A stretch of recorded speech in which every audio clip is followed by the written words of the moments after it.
વાણીની ખુલ્લી અથડામણ તીર છૂટેલા કાતિલ વેણ અહમ દુભાવી મનને ભાંગી દુઃખ બોલાવ્યું બાંધી વેળ કડવા શબ્દે ભોંકાતી શુડ મીઠા શબ્દે લાગે ફૂલ વાણીની ટેવો જોવાથી રોગ નીકળશે જડશે ભૂલ પોતે જે કઈ બોલે દિવસમાં એની કદી કરવી ટેપ દુરુપયોગે જે વાણી ગઈ ફરીથી સુણતા થાશે ખેદ અશાતાવાળા મનને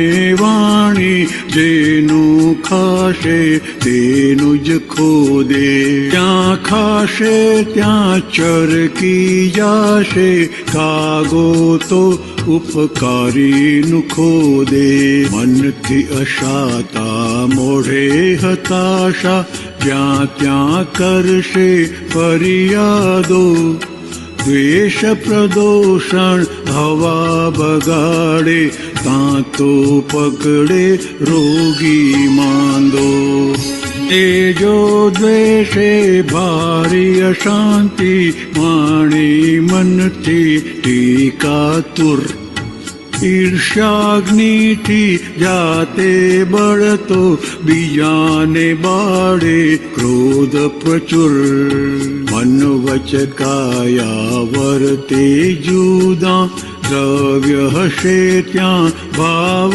નહીં પ્રાપ્ત ફરજમાં ગુલાટ ખાતા ચાલી રહ્યા મહાભારતમય પોતાના અવગણના દેખે બીજાના ગુણ દેખી દાજે મહી કશાયો અંદર કૈડે ગુલાટી વિપરીત બુદ્ધિમાં છે જગત નો સાંધો કશાય લશ્કર મનવાણીને દૈહિક રોગ જ્ઞાની કૃપાથી સહજ નીકળશે અનાદિથી જામેલા રોગ. વાહ, જય સચ્ચિદાનંદ. જય સચ્ચિદાનંદ. કેશવાનંદજી આના ઉપર થોડુંક સમજાવજો. હા હા હા, આ એક જ સેન્ટેન્સમાં છે ને આખું સાર આપી દીધું છે.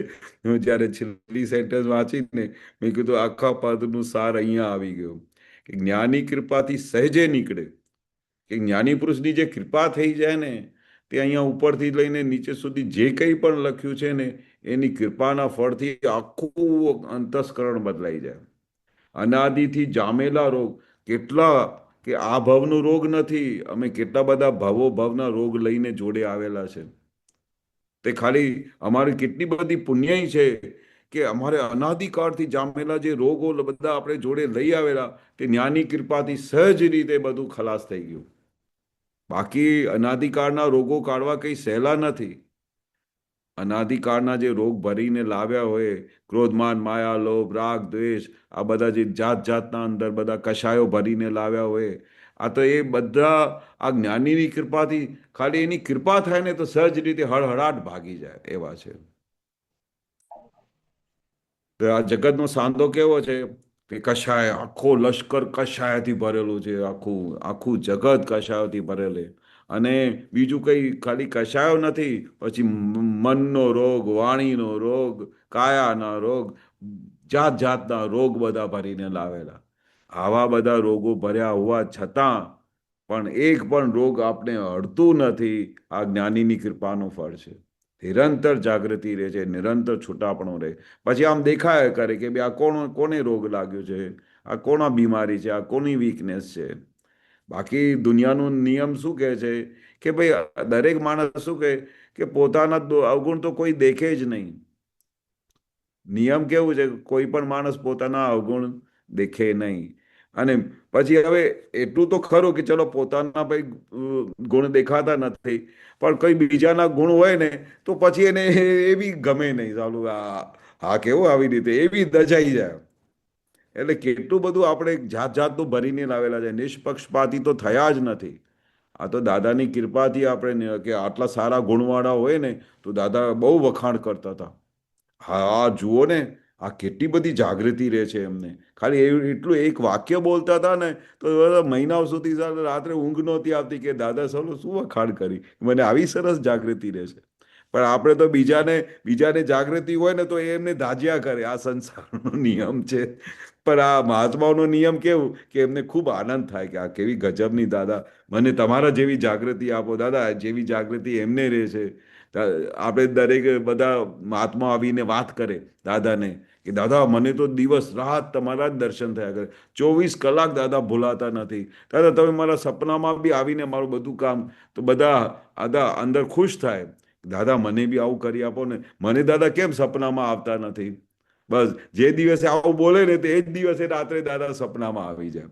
કારણ કે હવે ખરેખર ભૂખ લાગી છે કે આવા દાદાના દર્શન થવાની ભૂખ લાગી છે.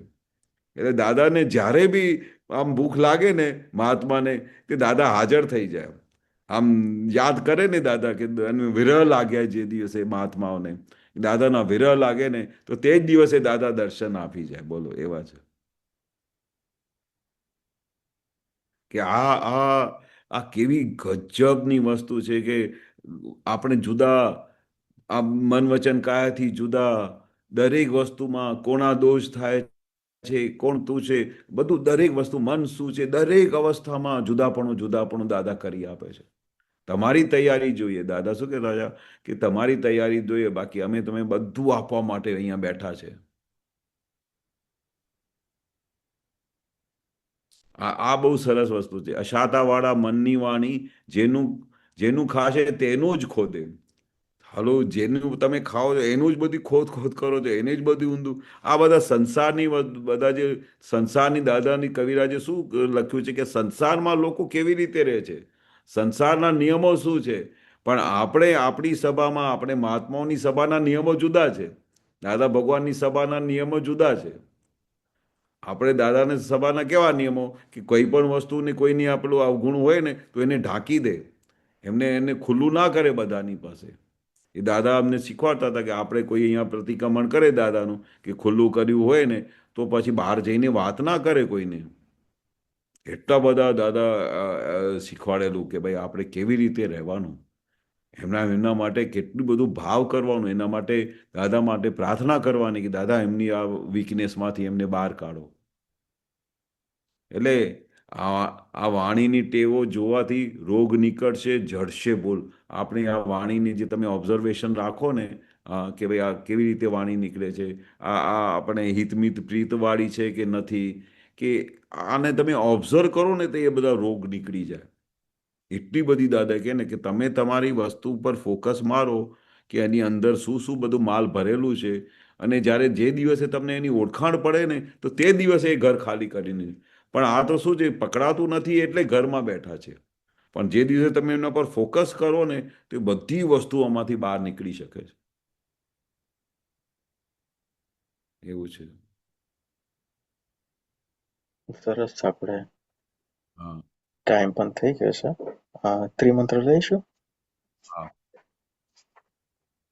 નમો